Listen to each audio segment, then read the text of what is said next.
Jim, you got $350,000 for Ace Ventura, right? Yes.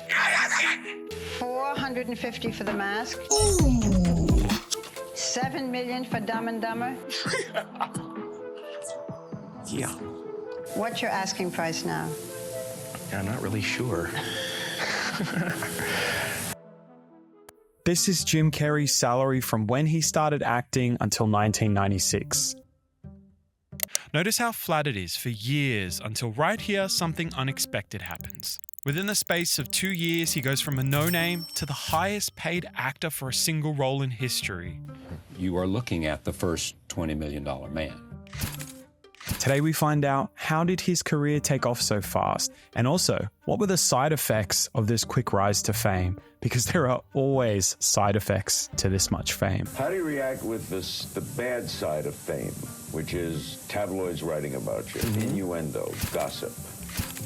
Isn't it great to hear it's not all rosy for Jim? Got this whole article on you. Jim Carrey's turned into a real monster, say movie insiders. You happy? I mean, is it like the best time of your life? It is. It is. You know, it's a very strange thing. It's like, but there's always other things going on too. I mean, everybody has their yin and yang, you know. Let's go back a bit. Your father was funny. Yeah, very funny. My dad was just a very animated character who was just fascinating to watch, and you just couldn't take your eyes off him. I watched the effect of my father's love and humor and how it altered the world around me. And I thought, that's something to do. That's something worth my time. So I tried to be funny, and I was funny too. Holy moly, this is great. You know, I spend the majority of my lifetime staring in the mirror. I would sit for hours in the mirror and just.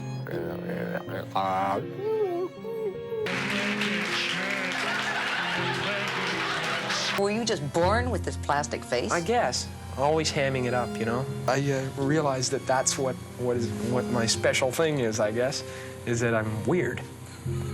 Is that I'm rubber. Here's the interesting thing about Jim Carrey. There was a moment, he told me this, there was a moment when he realized that he could be the #1 impressionist in North America. He could be that guy, which is a wonderful career to have. Timothy Frank here. I was one of the more popular acts at the Comedy Store, but I was unhappy. I didn't like where it was going. And he thought about it, and he said, I want more. And he stopped doing impressions in his act. Cold turkey.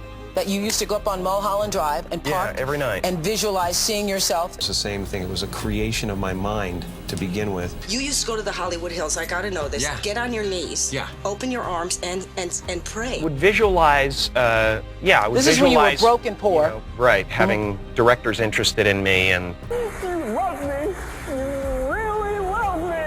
Who knows? Maybe it's fate, or maybe it's that. Maybe it's just that I believed, you know? I always believed. I had nothing at that time, so it was like, but it just made me feel better. I wanted to be a rainmaker. Better. I would drive home and think, well, I do have these things. They're out there. I just don't have a hold of them yet, but they're out there. Some years ago, you wrote yourself a check. And this is for real. This is not a joke. This is for real.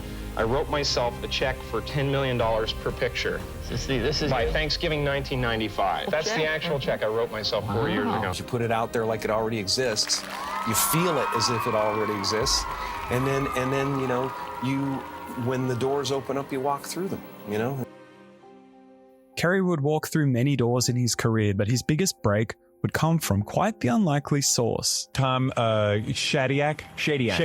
Tom Shadyac was an unknown rookie director who had picked up a script for a movie called Ace Ventura. They say don't work with animals and children.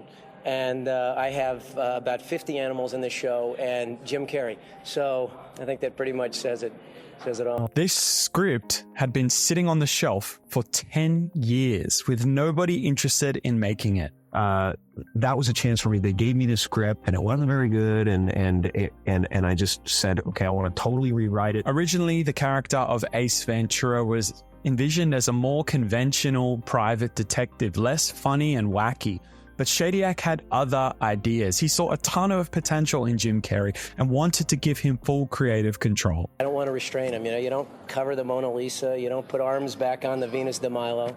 You let it go, you know, so we're letting Jim go. Carrey accepted the role for $350,000. Sure, It was small in Hollywood standards, but this was more money than he had made from all his other films combined. Then, over the next few months, Carrey and Shadyac would spend countless hours rewriting this script together. And every night we'd call each other to console each other about where we were going and remind each other that it's making us laugh. But not everybody was confident in Carrey's ability to deliver a hit movie. Remember, at this point in time, he was basically a no-name. When we were doing it, the studio thought it was like going to be a huge bomb and that we were going to go straight to video. Loser. Nobody knew what we had. Jim and I just knew we were laughing a lot. We would sit around every night going, this is either going to be the end of us or the funniest thing ever and a cult classic, you know? That's what it became. That was the feeling. It was total destruction or total popularity. I remember sitting in a theater in Westwood during the premiere, and when the lights went off and the people applauded, and it was an energy that you didn't normally see at a premiere. And You knew at that moment it was real. Oh, it was real. It was real, and I felt it, and I got a chill, and I said to myself, new life, a new phase, and it's going to be interesting. Ace Ventura was released on February 4th, 1994, and grossed $107 million at the box office from a $15 million budget, blowing expectations out of the water. Ace Ventura was Jim Carrey's coming out party as a lead comedic actor, proving that he can single-handedly sway a movie's success. If he could take a bad movie and make it good, this guy's big. However, Carrey's dedication to the role consumed all of his time and energy. The grueling schedule kept him away, separated from his wife Melissa and his daughter Jane. You put something so in the forefront of your life, some desire in the forefront of your life, that everything else starts to suffer. Tragically, shortly after the release of Ace Ventura, Melissa Warner and Jim Carrey filed for divorce after 8 years of marriage. You know, I'm not getting back with my first wife anytime soon, but the relationship with my daughter, no matter how attentive you are as a father, when you're outside of home, you're always going to feel guilty. You're always going to have feelings of inadequacy that you have to deal with. The kids are a reflection of you, you know? You get that, you start to see yourself in everything they do and everything they say and stuff. Like, I walked by her bedroom one day and I heard her playing and I heard her actually say, "Don't bother me, Barbie, I'm working." A failed marriage and now the prospect of raising his child in a broken home was almost too painful for Carrey to contemplate. He had to get back to a world where he was in control, a world where he was winning. Before Ace Ventura was even released, Carrey took his second lead role in a film called The Mask. The Mask explored a story of a man living two lives. Stanley Ipkiss, during the day, was just a regular guy. Stanley, you are the nicest guy. Really, you are. Yeah. But when he wore the mask, his life transformed. He became funny, confident, and captured all of the attention.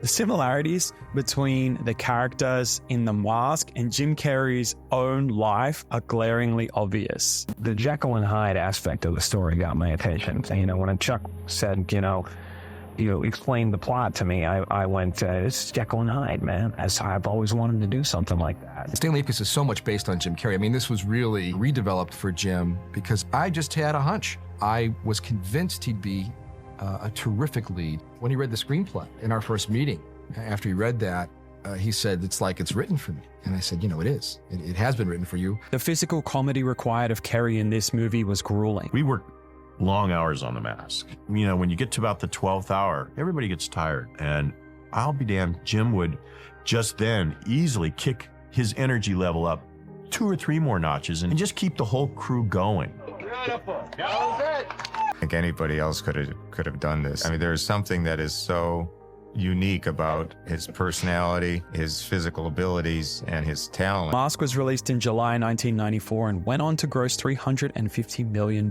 It was a mega hit and to this day is still one of Carrey's most commercially successful films. How does it feel? I understand you command $7 million a film now, is that true? Well, let's not get into that on the street corner. It's New York, you know. You can't flash those numbers around. 2 box office smashes in a single year had Jim Carrey riding high. He now demanded a multi-million-dollar paycheck per film. But what he didn't know is that his world was about to come crashing down. Jim, at the height of everything, your father died. Mm-hmm.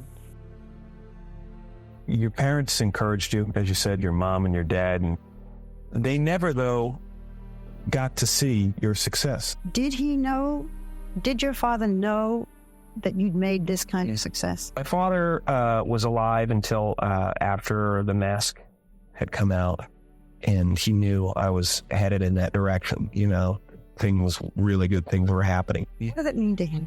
I don't think he knew the magnitude of it, but he realized, that I had reached my goal, that little thing in my pocket was realized. Gotcha. He knew that I had made it. He really was the inspiration and the one that pushed me to it. And in fact, I put the check in with him in the casket. Oh, Jim. Yeah. What went through your mind when you put that in the casket? Just that we were done. That we did it. And that was it.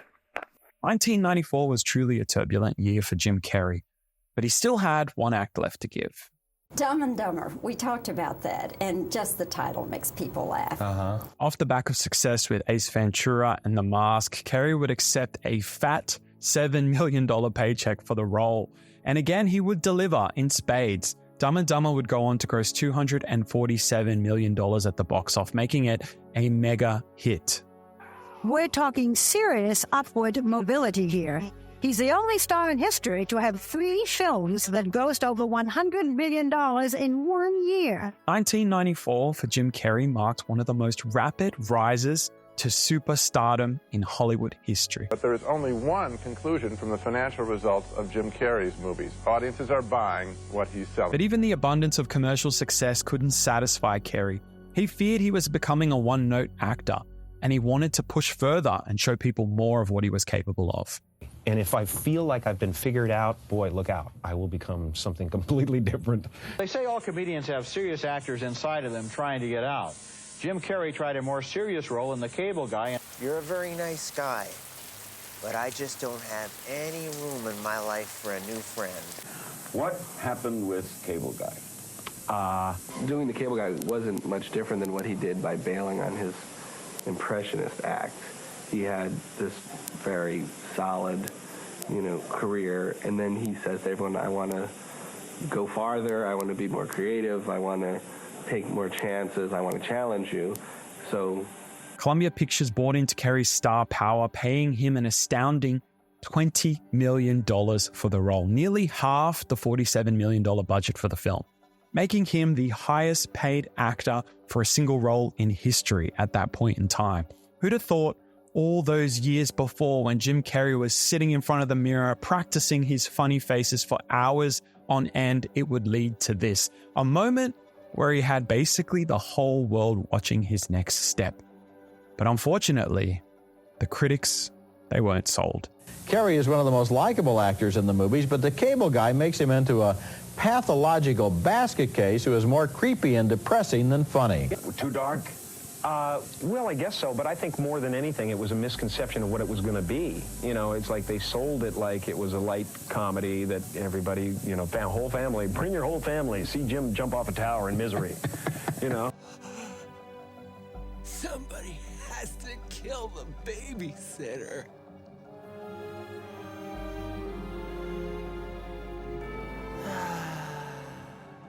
Even though The Cable Guy was ragged on and considered a bit of a flop, it still went on to gross $102 million at the box office, making it a technical commercial success. But more importantly, this was a major turning point in Jim Carrey's career. He put a stake in the ground and he let the world know he wouldn't only play safe comedic roles, even if that's what the studios and his fans desperately wanted. In the years that followed, he would stay true to this path and pursue complex and challenging work in films like The Truman Show and Eternal Sunshine of the Spotless Mind, and in my opinion, create some of his best films yet.